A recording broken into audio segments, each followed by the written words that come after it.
কান্না করতে করতে চোখের পানি শুকিয়ে গেল। তবুও লোকটার মায়া হলো না। সে নাকি আবার আমাকে পাগলের মতো ভালোবাসে। ভালোবাসা নাকি ছাই। হো, সবই ওনার ভণ্ডামি। মনে করে জোর করে বিয়ে করলেই ভালোবাসা পাবে। একদম সহ্য করতে পারি না লোকটাকে। আমাকে জোর করে বেঁধে রেখেছে, তাও আবার বাসর ঘরে। এমন বাসর যেন অন্য কোনো মেয়ের কপালে না জুটে। বিয়ের সময়ও হাত পা বেঁধে অনেক মেরেছে আমাকে। মারধর করে বিয়েটা করিয়ে নিল। শয়তানটার জেদের কাছে হেরে গেছি আমি। ঘটনার শুরু হয়েছে 2 বছর আগে থেকে। আমি নীলা, তখন মাত্র দশম শ্রেণীতে পড়ি। এই লোকটি প্রতিদিন আমার পিছু নিত। অনেক দিন তো ভাইয়া দেখেও ফেলেছিল। বাসায় এসে অনেক কিছু বলেছে আমাকে। লোকটার নাম পূর্ণ।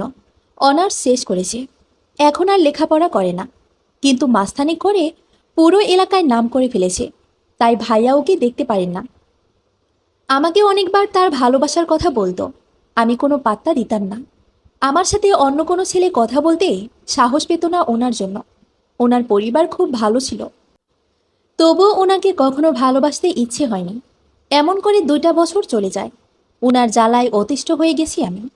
একদিন বিয়ের কথা বলে আমি ওনাকে একটা থাপ্পড় মেরে অনেক কিছু বলি। সেদিন থেকে আমি ওনার চোখে রাগ দেখেছি। একদিন উনি আমাকে দেখা করতে বলে, আর বলে উনি আমার কাছে ক্ষমা চাইবে। এটাই ওনার শেষ ইচ্ছে। অনেক কিছু ভেবে আমি রাজি হলাম। পরের দিন দেখা করতে গেলাম।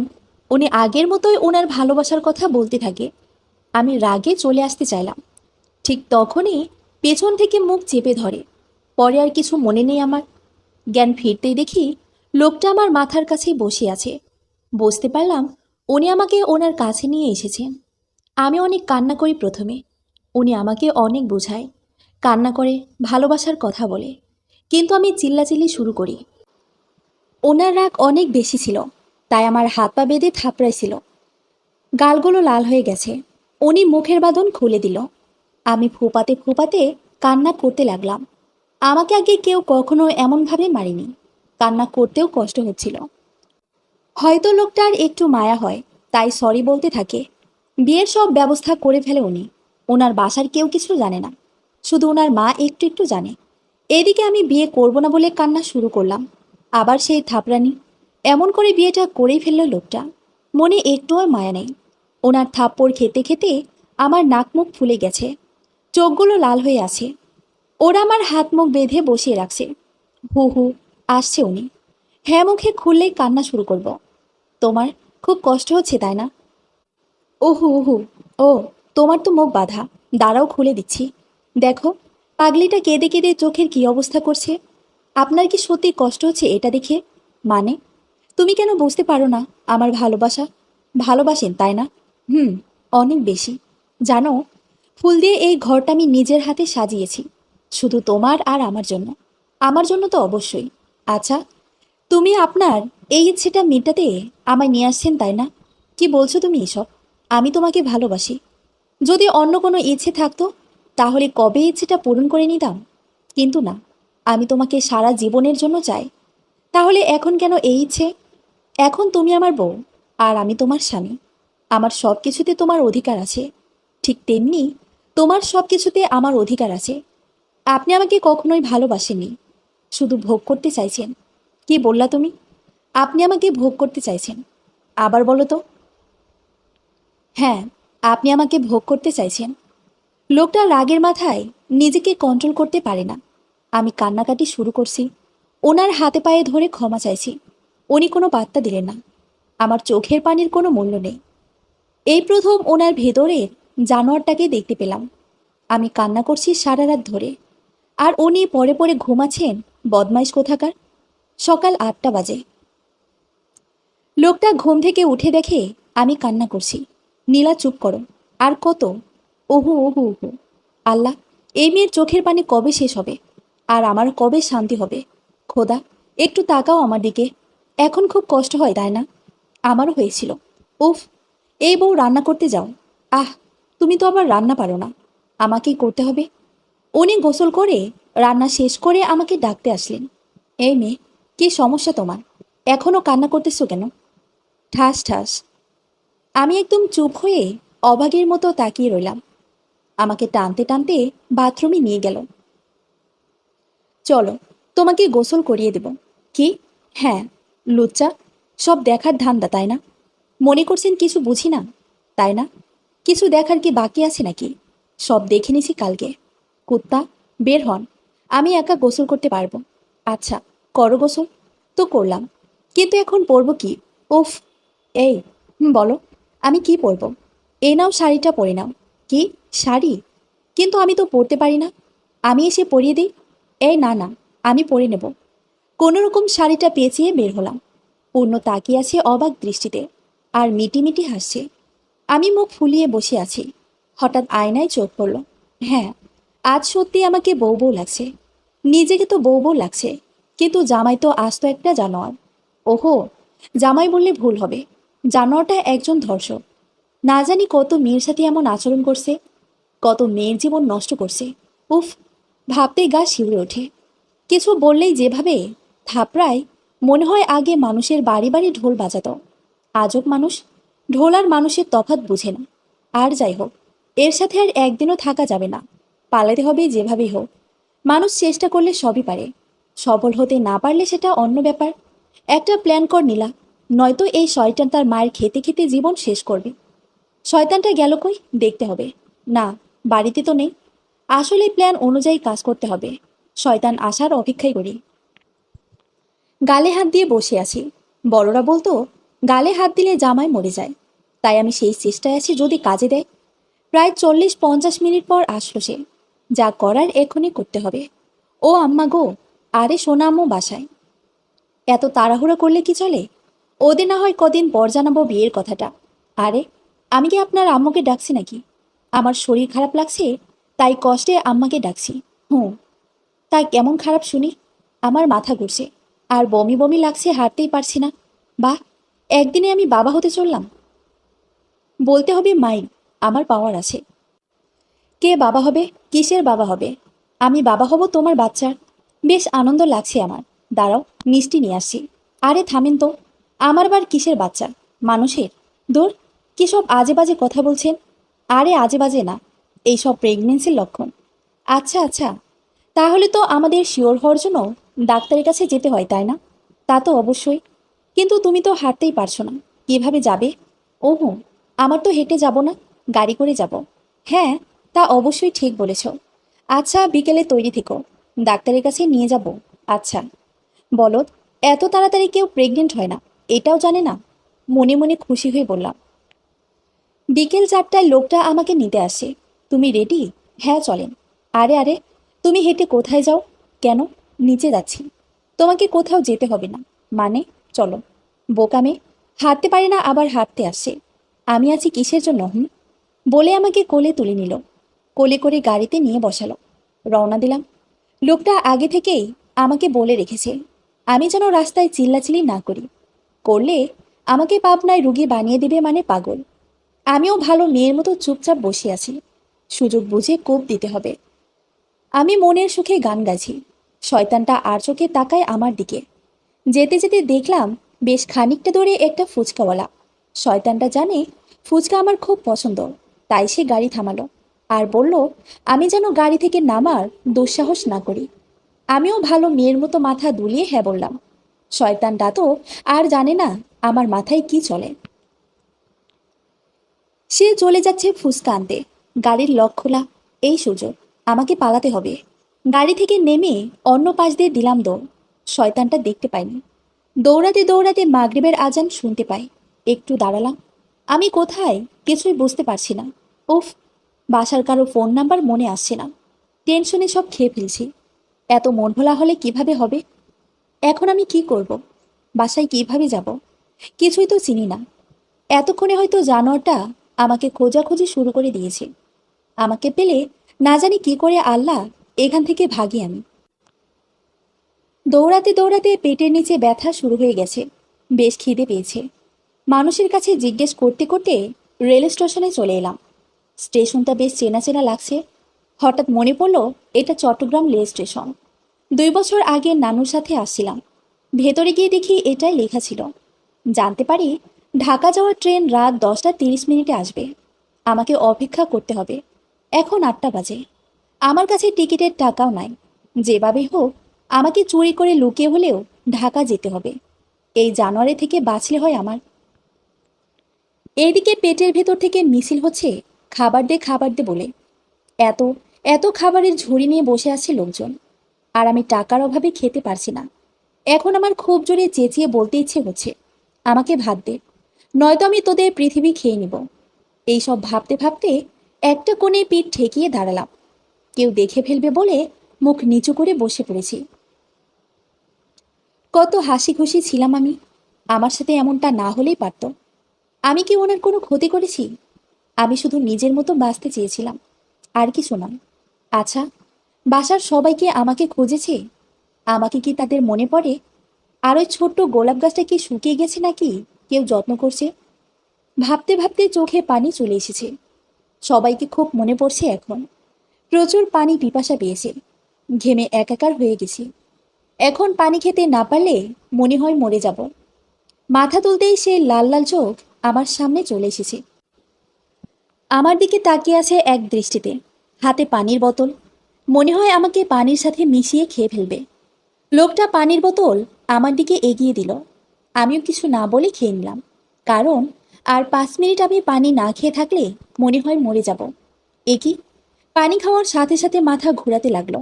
কিছু বলার আগে আমি পড়ে যাচ্ছিলাম। কেউ ধরে ফেললো, মুখ দেখতে পারলাম না। এরপর কি হলো আমি কিছুই বুঝতে পারিনি।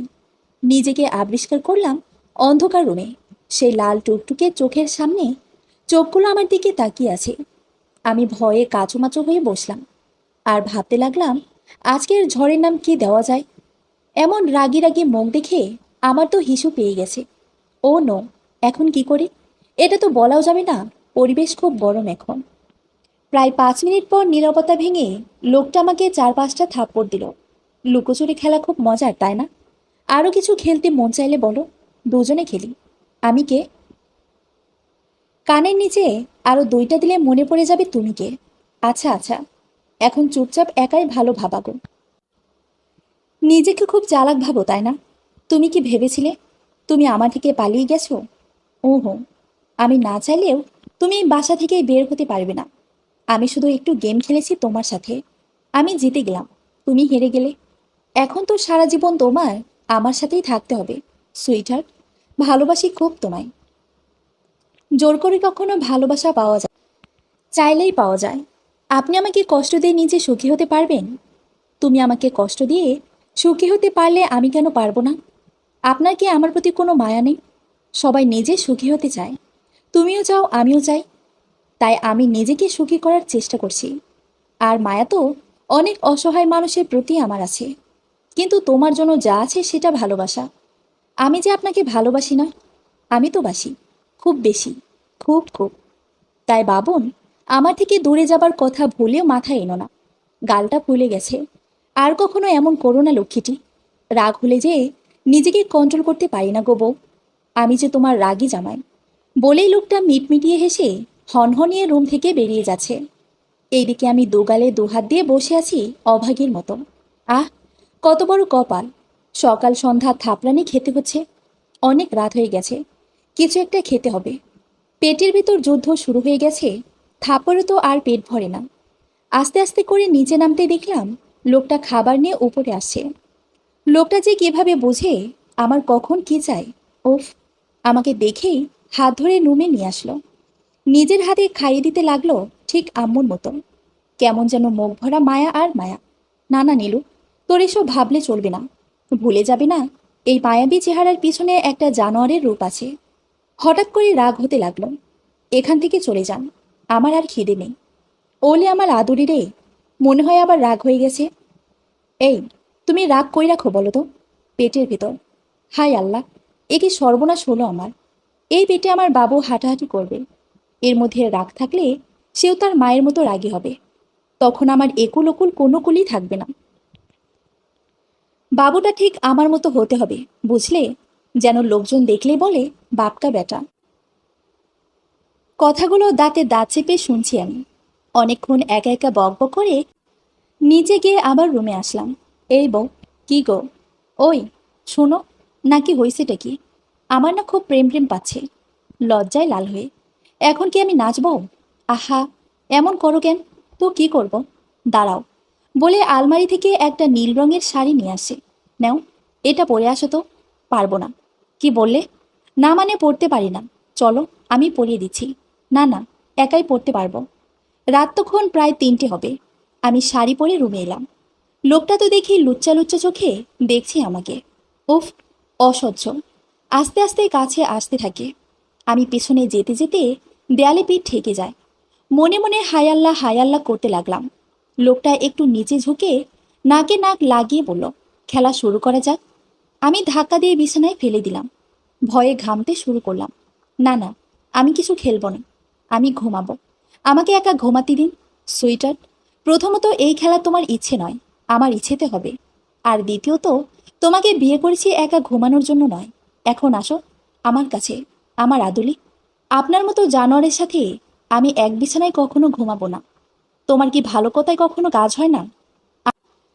আমার খারাপ রূপটা বের করতে বাধ্য করো না সোনা। চুপচাপ এখানে চলে আসো। যা করার করে নি। আমি চলে যাচ্ছি। Good night. বলে ঘুরে দাঁড়িয়েছি অন্য রুমে যাব বলে। জানোয়ারটা পিছন থেকে চুলে ধরেছে। আহ, কি করছেন এসব? আমার লাগছে। ছাড়ুন। ভালো কথায় তোমার কাজ হয় না, তাই না? আজকের কথা সারা জীবন মনে রাখবে সোনা। সবসময় জানোয়ার বলো। আজ না হয় জানোয়ারের আচরণটা দেখবে। চোখগুলো লাল টুকটুকে হয়ে গেছে। এই চোখে কোনো মায়া নেই। ভয়ঙ্কর সেই রূপ। বিছানায় ছুঁড়ে ফেলে দিল। আমি বারবার দরজার দিকে দৌড়ে যাচ্ছিলাম। একটা সময় আমার পায়ে একটা কিছুতে বেশ জোরে আঘাত করে। আমি আর্তনাদে চিৎকার করে উঠি। কিন্তু এই চিৎকার শুনবার কেউ নেই। এখন আর দৌড়াতে পারছি না। হ্যাঁ, এটাই মানুষরূপী জানোয়ার, যে আমাকে ভোগ করার জন্য ঝাঁপিয়ে পড়েছে। তার প্রতিটা চুমো যেন কামড়ে পরিণত হচ্ছে। রক্তের দাগ পড়ে যাচ্ছে। প্রতিটি চুমোতে আমি ব্যথায় চিৎকার করে উঠি। কিন্তু লোকটার কানে যেন কিছুই প্রবেশ করছে না। সে যেন মাতাল হয়ে পড়েছে। নিজেকে খুব অসহায় মনে হচ্ছে। আজানের ধ্বনি শুনে সে ছেড়ে দেয় আমাকে। ঘুমিয়ে পড়ো আদুলু, বলে গভীর ঘুমে তলিয়ে যায় লোকটা। আমি রুমের এক কোণে গিয়ে ব্যথায় ফুপিয়ে ফুপিয়ে কান্না করতে থাকি। এই অত্যাচার কতদিন চলবে আল্লাহ জানে। বাইরে পাখিদের কিচিরমিচির শব্দ হচ্ছে। মনে হয় ভোর হয়ে গেছে। আমি যে উঠে ওয়াশরুমে যেতে পারছি না। পা বেশ ফুলে আছে ব্যথায়। একটু ঘুমও নেই চোখে। নাক কান ঠোঁট মরিচের মতো জ্বলছে। সাথে ব্যথা তো আছেই। বাইরে আস্তে আস্তে আলো পড়তে থাকে। এই আলো জানালার পর্দা দিয়ে রুমে ঢুকছে। দেয়ালে হেলান দিয়ে বসে আছি। চোখের পানি শুকিয়ে গেছে গালে সারা মুখে। এখন আর চোখ থেকে পানি পড়ছে না। 8টা বেজে গেছে। আমি খেয়াল করলাম রাতে আমাকে ফুলদানি দিয়ে পায়ে আঘাত করেছে। ফুলদানিটা মেঝেতে ভেঙে পড়ে আছে। রাতে লাইট অফ থাকায় বুঝতে পারিনি কে দিয়ে আঘাত করেছিল। হঠাৎ লোকটা নাড়াচাড়া করে ওঠে। চোখ খুলে পাশে তাকালো। আমাকে বিছানায় পাশে না পেয়ে তাড়াতাড়ি উঠে বসলো। সারা রুমে চোখ বোলাতে থাকে। আমাকে মেঝের এক কোণে অসহায়ের মতো গুটিয়ে বসে থাকতে দেখল। বিছানা থেকে নেমে আমার কাছে আসছে। আমি চুপচাপ বসে আছি আগের মতো। কাছে এসে বসলো। লোকটার সারা গায়ের নখের আঁচড় রক্তবর্ণ ধারণ করে আছে। অনেক জায়গায় কেটে গেছে। বুঝতে বাকি রইল না এইগুলো আমার নখের আঁচড়। এখনো ঘুমাওনি তুমি? না ঘুমালে যে সারাদিন মাথা ব্যথা করবে। চলো, গোসল করে খাওয়া দাওয়া করে একটা ঘুম দিবে। মাথায় হাত বুলাতে লাগলো। কিছু না বলে ফুপিয়ে ফুপিয়ে কান্না শুরু করে দিচ্ছি। বাবুটার কোথায় কষ্ট হচ্ছে আমাকে কি বলা যাবে? বাবুটা কান্না করলে আমারও যে খুব কষ্ট হয়। উনি খেয়াল করলেন আমার পা ফুলে বালিশ হয়ে আছে। মুখও ফুলে গেছে। ঠোঁট তো চেনাই যাচ্ছে না। করুণ দৃষ্টিতে তাকিয়ে বলল, কালকের জন্য সরি সোনা। তুমি আমার কাছ থেকে পালানোর চেষ্টা করো না প্লিজ। আমি সহ্য করতে পারি না। পাগল হয়ে যায়। মাথা ঠিক থাকে না। তখন কি করি না করি তার ঠিক নেই। অনেক ভালোবাসি। এটা ভালোবাসা? এটা ভালোবাসা হলে ধর্ষণকে মানুষ কি বলবে? তোমার আমার সম্পর্ক স্বামী স্ত্রীর। তোমার সাথে আমার কিছু হলে সেটা পবিত্র। এটা ধর্ষণ নয়। আমি শুধু তোমাকে সারা জীবন কাছে রাখবো বলে এইসব করছি। ভুল বুঝো না আমায়। তুমি প্রেগনেন্ট হয়ে যাও। এরপর থেকে আমি আর তোমার সাথে এমন আচরণ করব না। আমাদের একটা বাবু হয়ে গেলে তুমি আমাকে ছাড়তে পারবে না। বাবুর জন্য হলেও আমার সাথে থেকে যাবে। তোমার বাড়ির লোকজনও তোমাকে জোর করে নিতে পারবে না। আমি যে তোমায় কখনো হারাতে চাই না। তোমাকে সারা জীবন কাছে রাখতে, এই কষ্টগুলো দিচ্ছি বাবন। এক নিঃশ্বাসে যেন কথাগুলো বলে ফেলল লোকটা। আমি তাকিয়ে আছি তার শরীরের ক্ষতের দিকে। 2-3 মিনিট পর নীরবতা ভেঙে লোকটা আমাকে কোলে তুলে নিয়ে গেল গোসল করতে। আয়নায় তাকালাম একবার, মুখ ফুলে যাওয়াই চেনাই যাচ্ছে না, কিন্তু লোকটার কোনো নজরই নেই নিজের দিকে, যেন এরকম রক্তাক্ত হবারই ছিল। লোকটা খুব যত্ন করে আমায় গোসল করিয়ে দিয়ে কোলে করে রুমে দিয়ে নিজেও করে নিল। তার চোখে এখন আর কোনো রাগ নেই, সেই মায়া, যেই মায়াবী চোখে তাকিয়ে হারিয়ে যেতে চাইবে সব নেই। আমি রুমে বসে বসে চুল শুকাচ্ছি। হঠাৎ লোকটা একটা তোয়ালে পরে অন্য আরেকটি তোয়ালে দিয়ে চুল মুছতে মুছতে ওয়াশরুম থেকে বের হলাম। এই প্রথম লোকটার দিকে তাকিয়ে ভালো করে দেখলাম। দেখতে তো বেশ আগে থেকেই হিরো। ভেজা চুলে নাকি মেয়েদের দারুণ লাগে। এখন তো দেখছি ছেলেদেরও কম কিউট লাগে না। ভাবতে ভাবতেই চোখ পড়ল লোকটার বুকের দিকে। লোমে ভরা ছিল। ইচ্ছে করছে গিয়ে একটা চিমটি কেটে দিই। হুঁ। আমি বারবার আর চোখে তাকাই লোকটার দিকে। সে এখনও ব্যাপারটা খেয়াল করেনি। নীলু, তুই দেখি লুচু মেয়ে হয়ে গেছিস। ছি ছি, কি লজ্জা। আমি মনে মনে হাসতে থাকলাম। রাতের কথা আমার কিছুই মাথায় নেই। এখন কি ঘটছে আমি তো এই ভাবনাই মরি।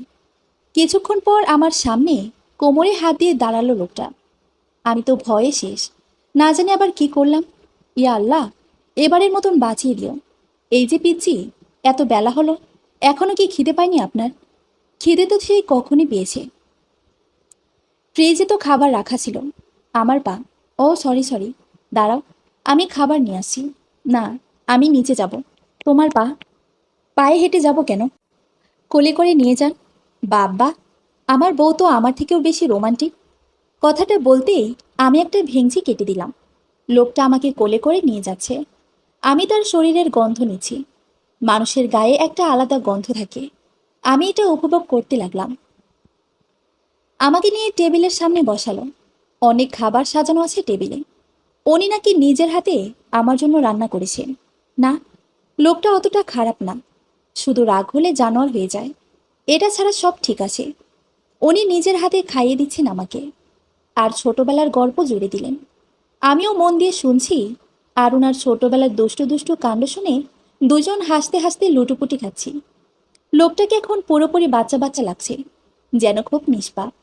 নতুন নতুন ভালো লাগা তৈরি হচ্ছে। কিন্তু আমি বুঝতেই পারছিলাম না। খাওয়া দাওয়া শেষ করলাম। বাসায় কয়েকজন কাজের জন্য বয়স্ক মহিলা আছে। ওরা গ্রামের, খুব মিশুক। ওদের সাথে গল্প করতে খুব ভালো লাগে আমার। লোকটার কে জানি একটা কাজ পড়ে যায়, আসতে নাকি সন্ধ্যা হবে। সবাইকে বলে যায় আমার খেয়াল রাখতে। আমি সারাদিন বাড়িটা ভালো করে দেখলাম। বেশ বড় সড়ো একটা বাড়ি। এটা নাকি আমার শ্বশুর আমার স্বামীর জন্য বানিয়েছেন। লোকটা আর আগের মতো নেই। আগে বখাটে ছিল। দেখলেই মনে হতো লোকটার কি বাড়িঘর নেই। এভাবে রাস্তা রাস্তায় ঘুরে বেড়ায়। এখন চাকরি করে, নিজেকে গুছিয়ে নিয়েছে। বেশ তো। সন্ধ্যা 7টার দিকে তিনি বাড়ি ফিরলেন। আমি বসে বসে পা নাচিয়ে ওই আন্টিদের সাথে টিভি দেখছি। আমাকে দেখে মনেই হচ্ছে না কেউ আমাকে এইখানে আটকে রেখেছে। ওনার হাতে বড় বড় 2টা টেডি, সাথে অনেকগুলো চকলেটস আর আইসক্রিম। এইগুলা দেখে আমার মুখে হাসি ফোটে, কিন্তু কাউকে বুঝতে দিইনি। একটা আইসক্রিম আর কতগুলো চকলেট আমার কাছে রেখে বাকিগুলো ফ্রিজে রেখে দিলাম। একসাথে ডিনার করে ওনার আগে চুপচাপ রুমে গেলাম শুতে। আমি চোখ বন্ধ করে আছি, যেন উনি বুঝতে পারে আমি ঘুমিয়ে গেছি। কিছুক্ষণ পর তিনি এসে পাশে বসে আমার মাথায় হাত বুলিয়ে কপালে একটা চুমু দিয়ে একবার বলল, খুব ভালোবাসি বউটাকে, কিন্তু বউটা কেন যে বোঝে না। এমন বাচ্চা বাচ্চা বউ নিয়ে পড়েছি বিপদে। হে আল্লাহ, রক্ষা করো। তারপর একপাশে ঘুমিয়ে পড়েছে। আমিও মিটিমিটি হাসছি। অনেক কিছু ভাবতে ভাবতে কখন যে ঘুমিয়ে পড়লাম নিজেও জানি না। সূর্যের আলো চোখে পড়তেই ঘুম ভাঙল। পাশে তাকিয়ে দেখলাম লোকটা নেই। হয়তো উঠে গেছে আমার আগে। সকালটা বেশ মিষ্টি মিষ্টি লাগছে। হালকা শীত পড়েছে, তাই অনেক বেলা হলেও কুয়াশার চাদরে ঢেকে থাকে সব। এমন সময় গরম গরম কফি হলে বেশ হতো। কথাটা ভাবতেই লোকটা কফি নিয়ে হাজির। Good morning sweeter. হুঁ, কি ব্যাপার, সকাল সকাল ভেংচি দিলা কেন? রাগ, আমি রাগ। চোখ মুখ দেখে বুঝতে পারেন না নাকি? বাব্বা, রাতে আদর করলেও রাগ, আবার না করলেও রাগ। আমি এখন কোন ফান্দে পড়ে গেছি? রাখেন তো আপনার আজাইরা পেঁচাল। আগে বলেন। আমি ঘুমানোর সময় আমার বালিশের পাশে একটা চকলেট রেখেছিলাম। সকালে উঠে দেখি নাই। কোথায় গেল? কোথায় গেল বলেই কফির মগ টেবিলে রেখে মাথা চুলকাতে লাগলো। হ্যাঁ হ্যাঁ, কোথায় গেল? আজকাল দেখছি চকলেটও চুরি হচ্ছে। তো তো তোমার চকলেট কে চুরি করবে? যে আমার সাথে এক বিছানায় ঘুমায়। কে ঘুমায়? ন্যাকা। মনে হয় উনি জানেন না কে ঘুমায়। তুমি কি আমার কথা বলছো? আমি তো চকলেট খাই না সোনা। আর আমি কি আমার বাবুনের চকলেট খেতে পারি? তুমি বলো। কেন? আপনার কি মুখ নাই যে খেতে পারবে না? আহা, বুঝো না কেন? তোমার চকলেট খেলে আমার ডায়রিয়া হবে। তুমি যেভাবে অভিশাপ দাও। তোমার চকলেট খাবার সাহস আমার নেই। চকলেটের তো হাত পা নেই যে দৌড়ে পালিয়ে যাবে। অবশ্যই আপনি খেয়েছেন, হয়তো ঘুমন্ত অবস্থায় খেয়েছেন, তাই এখন কিছু মনে পড়ছে না। কি? তুমি আমাকে ঘুমন্ত চোর বানিয়ে দিলে? শেষ পর্যন্ত বইয়ের কাছ থেকে এই মিথ্যা অপবাদ শুনতে হলো। হে আল্লাহ, আমি আর বাঁচতে চাই না। নিয়ে যাও আমাকে। হইছে, এত ঢং করতে হবে না। কি করব তাহলে? আজকে আমার জন্য আরও বেশি করে চকলেট নিয়ে আসতে হবে। যথাজ্ঞা ম্যাডাম। এবার চকলেট চুরি হলে আমার দোষ নেই কিন্তু। হ্যাঁ, আমি এত বোকা না। হুঁ। এবার সব চকলেট গোপন জায়গায় লুকিয়ে রাখবো। পিচ্ছি হলে কি হবে? মাথায় বেশ বুদ্ধি। কিছু বললেন মনে হয়? না না, কফি ঠান্ডা হয়ে গেছে। যান গরম করে নিয়ে আসুন। এত শখ করে বিয়ে করলাম, কই বউ আমার একটু আদর যত্ন করবে? তা না, আমি নিজেই বইয়ের সেবা করে মরছি। আল্লাহ! আবারও কিছু বললেন মনে হলো। না না, তুমি ফ্রেশ হয়ে আসো, আমি গরম কফি আনছি। হুম। ওয়াশরুমে গিয়ে হাসিতে লোটুপটি খাচ্ছি। মিথ্যা অপবাদ দিয়ে বেশ বোকা বানিয়ে দিলাম লোকটাকে। আসলে আমার চকলেট আমি নিজেই খেয়ে ঘুমিয়েছি। আর দোষ পড়ল নিষ্পাপ রাগী জামাইয়ের ওপর। বেটাকে এইভাবে জব্দ করতে হবে। একটু একটু ভালো লাগা তৈরি হচ্ছিল। ফ্রেশ হয়ে নিচে নামলাম। নিচে গিয়ে দেখি ওনার ছোট বোন স্বর্ণা এসেছে। স্বর্ণা খুব মিশুক একটা মেয়ে। আমরা একসাথে লেখাপড়া করছিলাম। ওকে দেখে গল্প জুড়ে দিলাম। একসাথে লাঞ্চ করলাম তিনজন। উনি বিকেলে অফিসে যাবার জন্য তৈরি হচ্ছে। এমন সময় স্বর্ণা তার ভাইয়ার কাছে বায়না ধরেছে শপিংয়ে যাবে। ভাইয়া, আমি শপিং করতে যাব। কাল নিয়ে যাব। না, আজ যাব। কিন্তু আমার তো অফিসে একটা জরুরি কাজ আছে বোনটি। কালকে যাই প্লিজ। আমি ভাবির সাথে যাব। লোকটা অন্য কিছু বলতে পারল না। জানে বোন কষ্ট পাবে। আর উনি ওনার বোনকে খুব ভালোবাসেন। ঠিক আছে, ভাবিকে নিয়ে যা। আর তুমি একদম ভুলেও পালানোর চেষ্টা করো না। তোমার দিকে সবসময় আমার লোকেরা নজর রাখবে। ওকে শোনা? কথাটা আমাকে কানের কাছে এসে আস্তে করে বলল। আমিও মাথা নেড়ে ঠিক আছে জবাব দিলাম। বিকেলবেলা আমরা বেরিয়ে পড়লাম শপিংয়ের উদ্দেশ্যে। আমি আর স্বর্ণা মন ভরে শপিং করতে থাকলাম। আমার জন্য কয়েকটি শাড়ি আর 3 পিস, আর ওনার জন্য শীতের জন্য একটা চাদর কিনে নেই। খুব ভালো লাগছে। শপিং মল থেকে বেরিয়ে গাড়িতে উঠতে যাব। এমন সময় শাওনের সাথে দেখা। একসাথে এক স্কুলে লেখাপড়া করতাম আমরা। বেস্ট ফ্রেন্ড ছিলাম। কলেজে উঠে আলাদা হয়ে যায়। অনেকদিন পর দেখা। দেখতে পেয়ে জড়িয়ে ধরল। এটা শুধুমাত্র একজন বন্ধুর মতো, যার মধ্যে অন্য কিছু ভাবতে পারিনি আমি। ওর সাথে প্রায় 1 ঘন্টা কফি শপে কথা বললাম। সাথে স্বর্ণাও ছিল। সেই ছোট্টবেলার পুরনো দুষ্টুমির কথা জুড়ে দিলাম আমরা তিনজন। আমরা 6টার দিকে বাসায় পৌঁছাই। বাসায় গিয়ে সবাইকে আমাদের শপিং দেখালাম। ঠিক 7টার সময় উনি বাসায় পৌঁছালেন। আমি আর সোনা টিভি দেখছি। উনি আমাদের দিকে তাকালেন না। সোজা ওপরে নিজের রুমে চলে গেলেন। সেটা নিয়ে অতটা মাথা ঘামাইনি আমি। 10টা 30 বাজে। আমি আর সোনা সিরিয়াল দেখছি। ওপর থেকে একবার জোরে চেঁচিয়ে বলল লোকটা, নীলা, রুমে আসে তো। আমি একথায় কোনো পাত্তা না দিয়ে নিজের মতো টিভি দেখে চলছি। 30-35 মিনিট পর লোকটা নিচে নেমে আমার সামনে এসে দাঁড়ালো। চোখ মুখ রাগে লাল হয়ে আছে। আমি এই রাগের কারণ খুঁজে পেলাম না। আমার ঠোঁট কাঁপছে। কাঁপা কাঁপা ঠোঁটে বললাম, আমি এখনই ওপরে যেতাম। কথা বলে শেষও করতে পারলাম না। ঠাস ঠাস করে 2 গালে 2টা থাপ্পড় দিল। স্বর্ণা ভয়ে কাঁপছে। ওকে ধমক দিয়ে রুমে পাঠিয়ে দিল লোকটা। আমার চোখে পানি টলটল করছে। কিছু না বলে আমার চুল টেনে ধরল। একবার একটা কথা বললে সাথে সাথে সেটা তোকে করতে হবে। ভালো করে মাথায় ঢুকে নিয়ে কথাটা। আমি চুপ। কারণ আমি এই রাগের কারণ বুঝতে পারছি না। লোকটা আমার চুলের মুঠি ধরে টেনে সিঁড়ি দিয়ে ওপরে নিয়ে গেল। আমার কাছে তুই সুখী না? আগে বললেই পারতি, তোর গায়ে অনেক জ্বালা, আমি না হয় মিটিয়ে দিতাম। আমি তো কাপুরুষ না, তুই ভালো করেই জানিস। আমার মাথায় কিছুই ঢুকছিল না। তোর শপিং তো 5টার সময় শেষ হয়ে গেছে, তাহলে বাড়িতে 6টায় ফিরলি কেন? কোনো উত্তর নেই। আজকাল ছেলেদের সাথে জড়াজড়ি করতে মন চায় তোর। কী রে, পরপুরুষের সাথে করতে পারলে নিজের স্বামীর সাথে পারবি না কেন? অন্যের বিছানায় শুতে পারলে আমার বিছানায় শুতে এত সমস্যা কেন তোর? আমার মুখে কোনো কথা আসছে না। মানুষের ভাবনা এত নীচ কিভাবে হতে পারে? এত খারাপ চিন্তা ভাবনা? এই লোকটা কিভাবে আমাকে ভালোবাসতে পারে? সকালে এক রূপ, রাতে এক রূপ, ঘন্টায় ঘন্টায় রূপ পরিবর্তন। মাথাটা ঘুরছে। চুপ কেন তুই? কিছু বল। গাল টিপে কথাগুলো বলছে।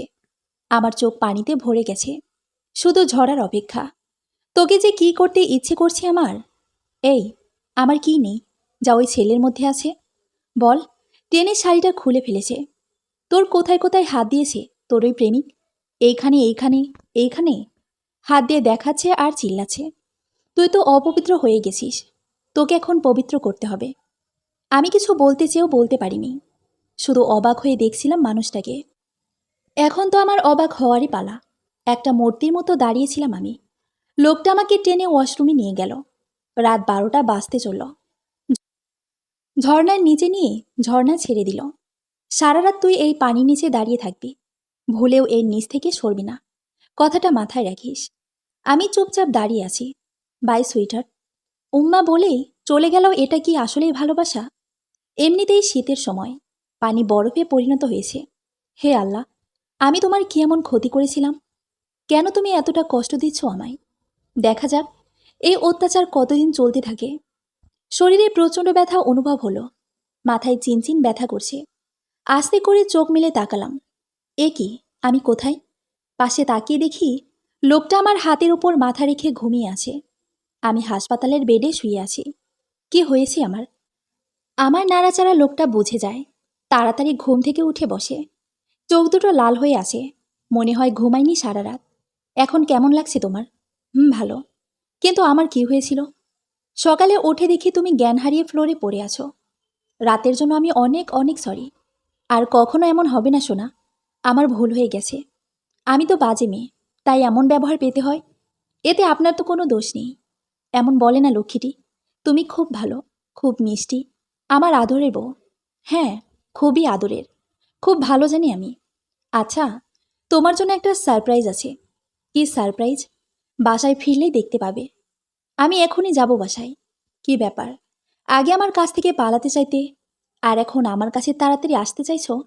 ভালোবাসা হয়ে গেছি মনে হয় বাবুটার। আমাকে একটু একা থাকতে দিন প্লিজ। আচ্ছা, তুমি রেস্ট নাও, আমি ডাক্তারের সাথে কথা বলে আসি।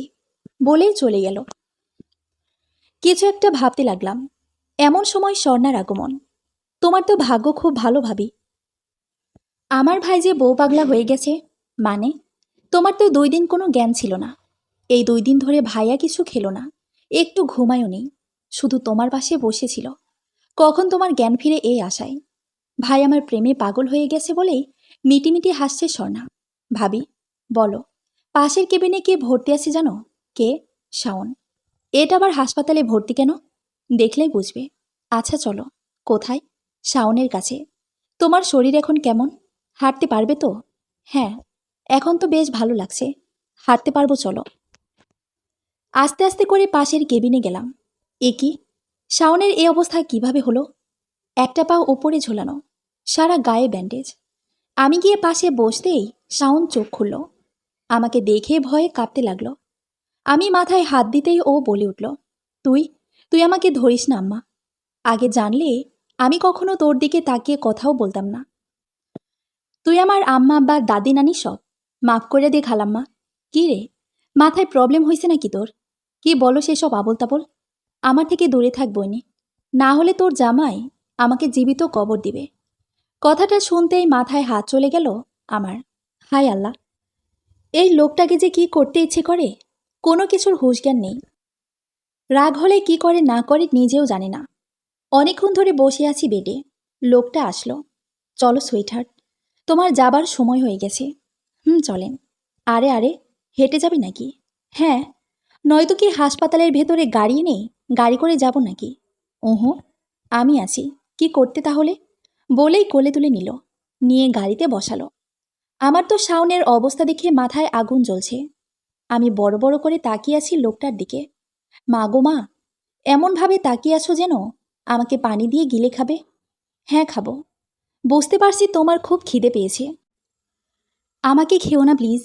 আমি তোমাকে ভালো ভালো খাবার রান্না করে খাওয়াবো, জানটি। আজে বাজে কথা বলবেন না। আগে বলুন, শাওনের এ অবস্থা কে করেছে? তোমার স্বামী। আচ্ছা, আপনি এটা কেন করলেন? আল্লাহ, তুমি মেনে নিয়েছো আমি তোমার স্বামী? না, মানি না, আর কখনো মানব না। আগে বলুন, আমার স্বামী এটা কেন করলো?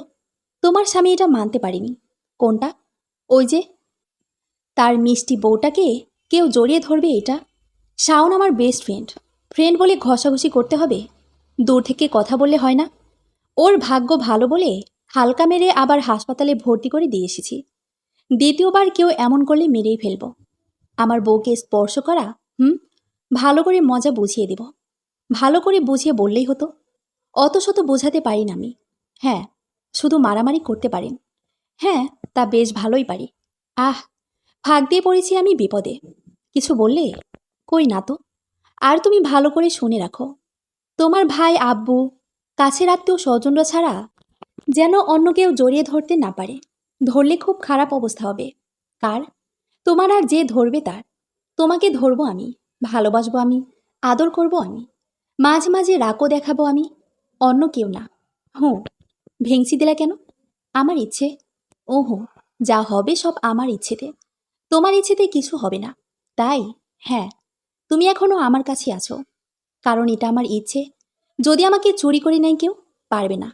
তোমাকে কেউ নিতে পারবে না আমার থেকে। তুমি যে আমার নিঃশ্বাস, তোমায় ছাড়া বাঁচি কি করে বলো? খুব ভালোবাসেন?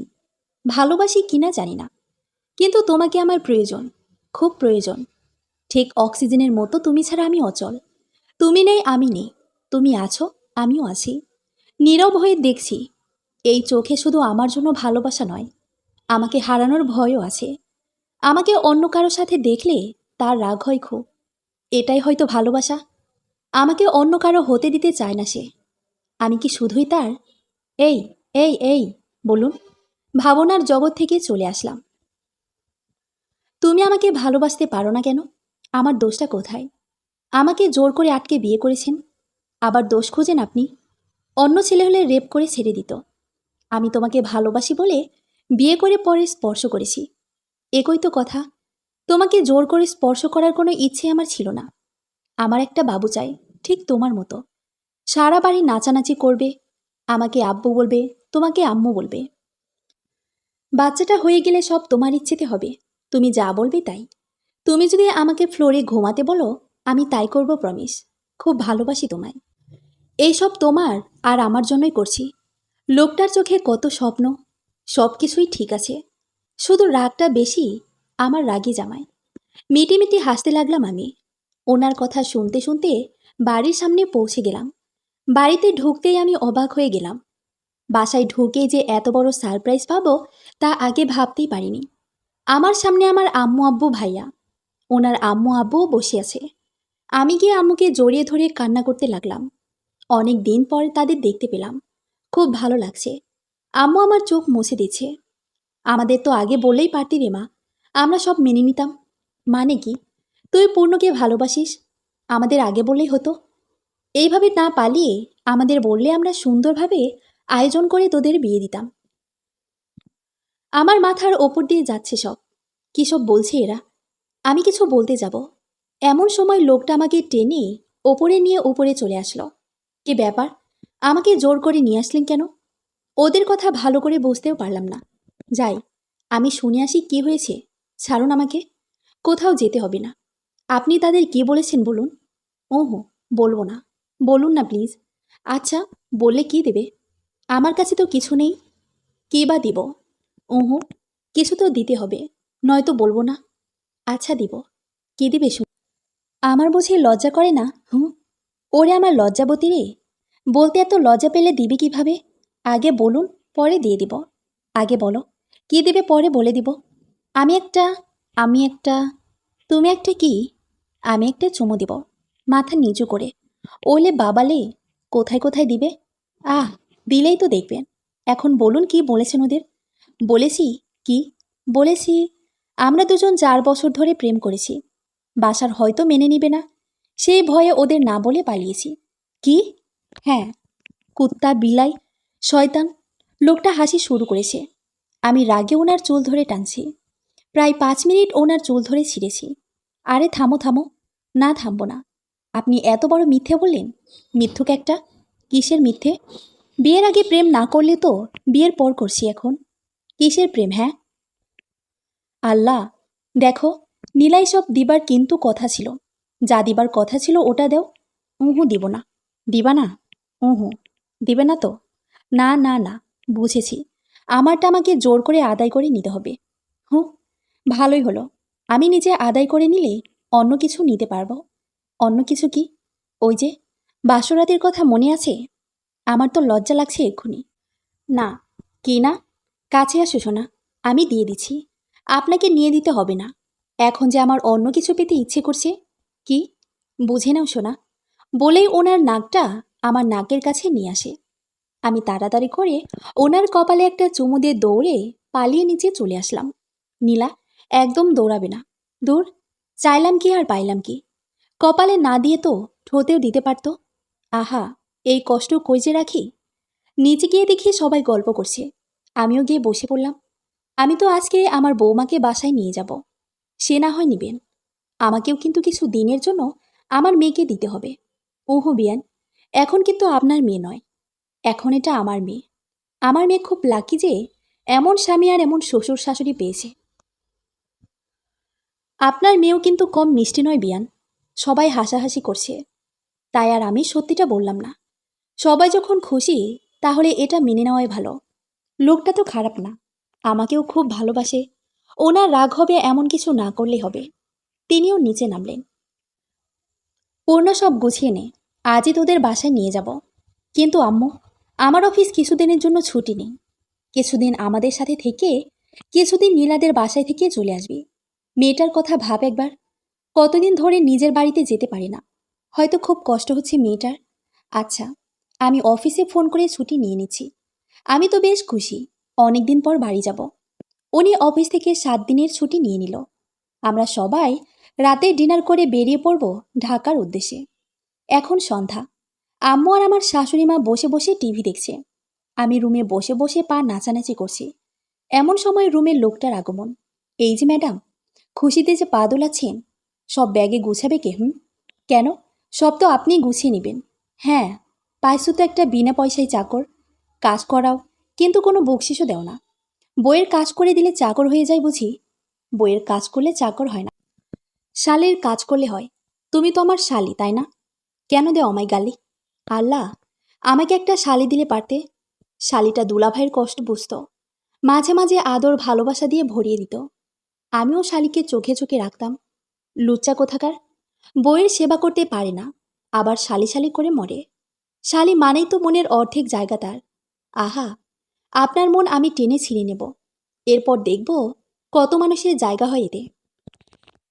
আচ্ছা, তোমার 2-3টা সুন্দর সুন্দর ছোট বোন থাকলে আমার কত মজা করতাম, তাই না? কেন?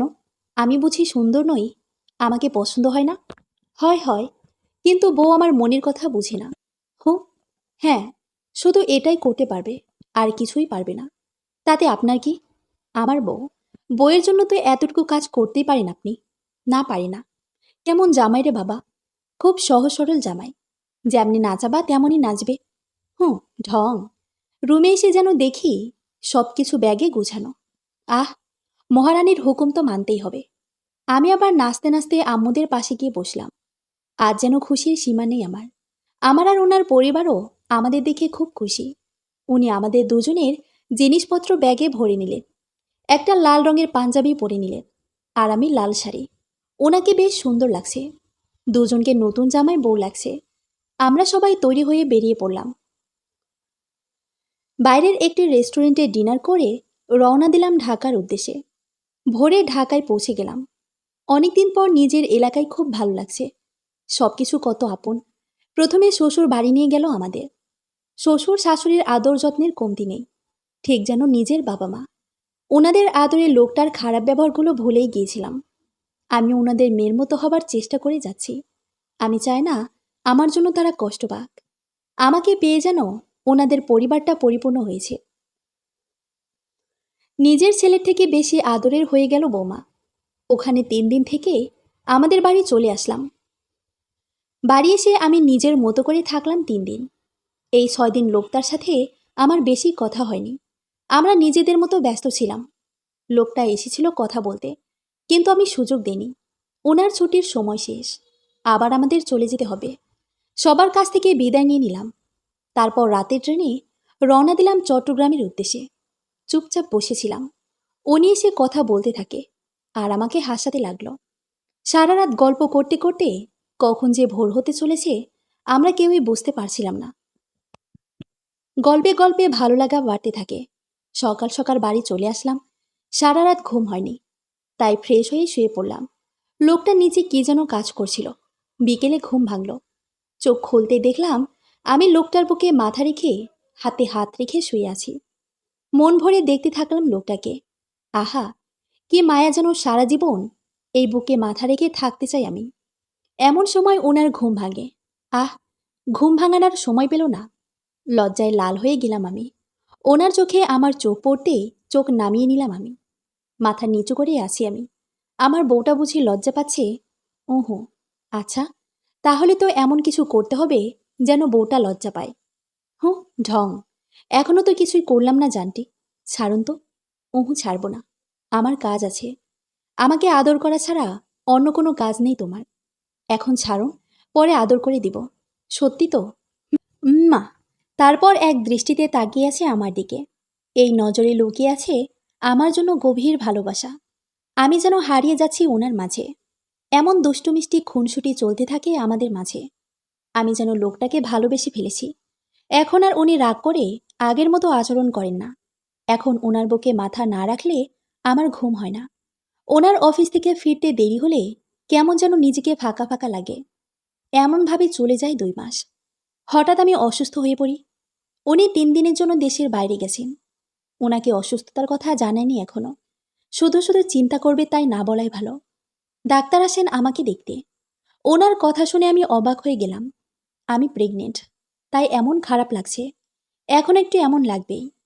খুব খুশি লাগছে, আবার খারাপও লাগছিল। আজ উনি পাশে থাকলে খুশিতে কোলে নিয়ে নাচত। খুব মিস করছি ওনাকে। আজ খুব একা মনে হচ্ছে নিজেকে। ডাক্তার কিছু ওষুধ দিয়ে আর রেস্টে থাকতে বলেছেন। বেশি দৌড়ঝাঁপ করা নিষেধ, এইসব বলে চলে গেলেন ডাক্তার।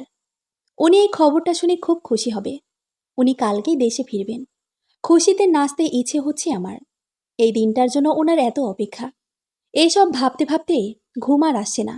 ঘুম আজকে পালিয়ে বেড়াচ্ছে। কিভাবে ওনাকে বলবো? কিভাবে বললে উনি সারপ্রাইজ হবে? এইসব ভাবতে ভাবতে ভোর হলো। আজ আমি নিজের হাতে ওনাকে রান্না করে খাওয়াবো। সকাল থেকে সব কাজ শুরু করতে হবে। মনের খুশিতে রান্না শুরু করে দিলাম। বাড়ির সবাই অনেক বাধা দিলেও আমি মানিনি। রান্না বান্না শেষ করে ওনার আনা নীল রঙের শাড়িটা আলমারি থেকে বের করে পরে নিলাম। চোখে কাজল, কপালে টিপ, ঠোঁটে হালকা লিপস্টিক। আহা, আমি যেন নিজের প্রেমে পড়ে যাব আজ। সারা বাড়িতে রঙিন রঙিন মোমবাতি জ্বালিয়ে রেখেছি। বিকেল হয়ে গেছে। আজ সারাদিন উনি আমাকে একবারও ফোন করেননি। হয়তো কাজে খুব ব্যস্ত ছিল তাই। এটা নিয়ে আর ভাবলাম না। ওনার আসার সময় হয়ে গেছে। নিজেকে খুব খুশি মনে হচ্ছে আজ। আমাদের পরিবারটা পরিপূর্ণ হতে চলেছে। ভাবতে ভাবতেই একটা ফোন আসলো। উনি হয়তো ফোন করেছেন। দৌড়ে গিয়ে ফোন ধরি আমি। আপনি কি মিসেস নীলা চৌধুরী? জি। পূর্ণ চৌধুরী কি হয় আপনার?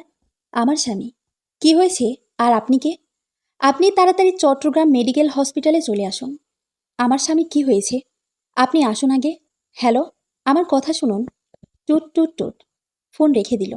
কি হলো ওনার? বুকের ভেতর কেমন যেন লাগছে। দৌড়ে ছুটে গেলাম। যত সামনে এগোচ্ছি তত হার্টবিট বেড়ে যাচ্ছে। কিছু একটা হয়েছে ওনার। আমি কি ওনাকে হারিয়ে ফেলেছি? না না, এইসব কি ভাবছি আমি? ওনার কিছু হবে না, হতে পারেই না। ওনার কিছু হলে আমি কি নিয়ে বাঁচব? ভাবতে ভাবতে ওনার কেবিনের সামনে চলে আসি। কিছুক্ষণ পর ডাক্তার কেবিন থেকে বের হলেন। ডাক্তার, ডাক্তার, আমার স্বামীর কি হয়েছে? উনি এখানে কেন? দেখুন মিসেস নীলা, আপনার স্বামীর রাস্তায় অ্যাক্সিডেন্ট হয়েছে সকালবেলা। রাস্তার কিছু লোক ওনাকে হাসপাতালে ভর্তি করে দেন। ওনার মোবাইল থেকে আপনার নম্বর পেয়ে আমরা আপনাকে ফোন করেছি। এখন কেমন আছে? বাসায় নিয়ে যেতে পারবো ওনাকে? নো, ওনার এখনো জ্ঞান ফেরেনি, মাথায় আঘাত পেয়েছে। কিছু সময় পার না হলে আমরা কিছুই বলতে পারছি না। আমি একবার আমার স্বামীর কাছে যেতে পারি প্লিজ?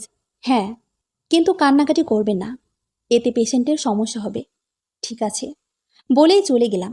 ওনার কাছে মুখে মাস্ক পরানো, অসহায়ের মতো পড়ে আছে। কিছুক্ষণে যেন শুকিয়ে গেছে লোকটা। আমার ভেতরটা মোচড় দিয়ে উঠল, চোখ বেয়ে পানি গড়িয়ে পড়ছে। আজ বুঝতে পারছি ভালোবাসা কেমন হয়। ওনার থেকে বেশি কষ্ট যেন আমার হচ্ছে। নিঃশ্বাস নিতে কষ্ট হচ্ছে আমার। পাশে বসে আস্তে করে হাতটা ধরলাম। আমার একা থাকতে খুব কষ্ট হয়। আপনি বাসায় চলেন না? একা ঘুমাতে ভয় করে আমার। খুব অভিমান করে আছেন আমার সাথে, তাই না? আমি আর কখনো আপনার কথার বাইরে যাব না, আপনার রাগ তুলব না। আমি যে আপনাকে খুব ভালোবেসে ফেলেছি। হাত ধরে কান্না করছি। ওনার হাত আমার পেটে নিলাম। দেখুন, এটা আপনার গিফট, আপনার সন্তান। পছন্দ হয়নি গিফট? দয়া করে একবার তো কথা বলুন। ওনার বুকের পর শুয়ে কান্নায় ভেঙে পড়লাম। কিছুক্ষণ পর ওনার হাত নাড়ছে। আমি তাড়াতাড়ি ডাক্তারকে ডেকে আনলাম। ডাক্তার ভালো করে দেখলেন। এত পুরো মিরাক্কেল হয়ে গেছে। উনি এখন সম্পূর্ণ বিপদমুক্ত। কিছুদিন রেস্ট নিলে সব ঠিক হয়ে যাবে। 2-3 দিন পর ওনাকে বাসায় নিয়ে যেতে পারবেন। আমি বসে ওনার হাত ধরে কান্না শুরু করে দিলাম।